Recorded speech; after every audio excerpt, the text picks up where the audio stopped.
Actually, pinaparecord ko lang po, pinire-report ko lang po, yung naging Facebook post ng Luminous by Trixie Cruz Angeles and Ahmed Paglinawan regarding dun sa threats na nailagay nila. Ito'y address sa akin. Sinabi kasi nila na kapag nilaglag ka ng humans mo, appendix at coccyx mo lang ang walang latay. Resulta ng mga pinagagawa mo. So I really have to report this matter because if something happens to me, at least may nakareport po yung mga taong nagpapalutang ng ganitong klase mga grave threats. Sa ngayon po kasi ang bala ko lang ay i-report. Kung magsasampa man ako ng kaso, pag-iisipan ko muna. Ba't kailangan ko lang kasing i-report ito para at least nga, kung may mangyari man sa akin, may mga tao silang pwede maimbestigahan. At the time, of course, natakot ka. Kasi hindi ko naman sanay sa death threats eh. Pero kasi sabihin na appendix mo lang ang walang latay, iba ang ibig sabihin nun. Meron itong pagbabanta sa iyong buhay. So yun yung naramdaman ko. At up to now, yun pa rin yung nararamdaman ko, kaya kailangan ko na mag-report. Magbabanta na sa buhay niya. Hindi po nadadaan ang anumang diskurso sa pagbabanta sa buhay. Yung pagiging bayolente. Huwag nilang gayahin ang mga idolo nila. Mare, natatawa ko dito sa kumari kong si Filter Castro. Putang ina ka, hindi mo pa kasi dinimanda. Bakit report lang? Ano ba yan? Pananakot mo? Tinatakot mo ang mga tao na kapag nagsalita sila against you, i-report mo sila sa NBI. Style mo bulok, alam ko na yan. Gawain nyo yan. Para kang seremulya. Dahil lang meron na chika o na balita na siya ay na ospital, hala, ididimanda niya. Hinahabol niya rin, ipapakulong niya na yung mga nagbabalita na na-ospital siya, etc. bla bla bla. Ano namang masama kung mabalita na na-ospital siya, matanda na siya. May sakit nga siya eh. Di ba nagka-cancer yan? Mali ba namin baka bumalik na yung cancer niya? At saka hindi siya nagpapakita sa taong bayan. Masama ba? My God, so mga untouchable kayo? Hindi pwede magsabi ng mga bagay na hindi nyo magugustuhan. Mare, ang lakas mong manggago. Tapos sinabihan ka lang na appendix mo lang ang walang latay, putang ino mo, na-nervous ka, natakot ka, nandiyan ka sa NBI, nagre-report ka.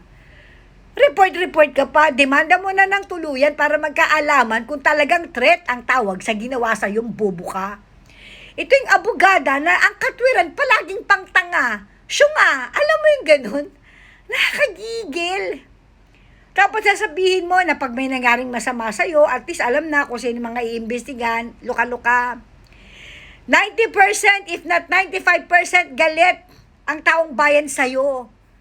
Kaya pag may nangyaring masama sa'yo, lalo na pag wala ka na sa pwesto, mahihirapan kung sino magiging suspect pag may nangyari sa'yo. Kasi nga sa dami ng galit sa'yo, ulul ka. Tapos paparinggan mo na naman, huwag tularan ng idolo nyo, violente, etc. bla bla bla. Sino ba sinasabi mo? Nagpaparinig ka na naman kay Sara Duterte na alam mo naman na most loved, most trusted, most voted official of the land. Pag binanatan ka ng mga supporters si Sara, ina mo, iiyak-iyak ka dyan sa NBI. Tado ka hindi violente si Sara. Dahil kung violente yan, di sinampal ka na yan, agad-agad. Kung nakapagsalita man siya tungkol sa gurguran issue na yan, kasi nga siya yung ginurgur.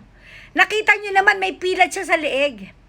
Hindi lang nagtagumpay ang paggurgur kay VP Sara, matibay ang talagang vice-presidente natin, kaya hanggang ngayon buhay pa, pero ginurgur siya. Naturalmente lang na nagbili na siya, na kapag siya ay nategi, meron na rin siyang kinausap na tetegi sa mag-asawang bangag at sa pinsan nilang magnanakaw. Anong violente ron?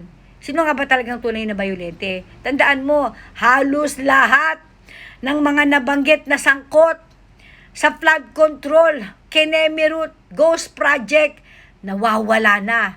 Hindi natin alam kung buhay o patay na. Si Saldico, pagkatapos niyang magsalita ng 2-3 beses, nawala na. Itong si Cabral, na namatay daw, hindi nga natin alam kung nalibing. Wala nga siyang naging showdown sa DPWH. Mabuti pa si Akop. Bago ilibing, di ba, nagkaroon ng eulogy with matching sex bomb dancers yata na dumating. At least nagpa-show. sa Congress. Si Yusek Cabral, mataas ang posisyon niyan sa DPWH. Walang pa-show para sa pagkamatay niya.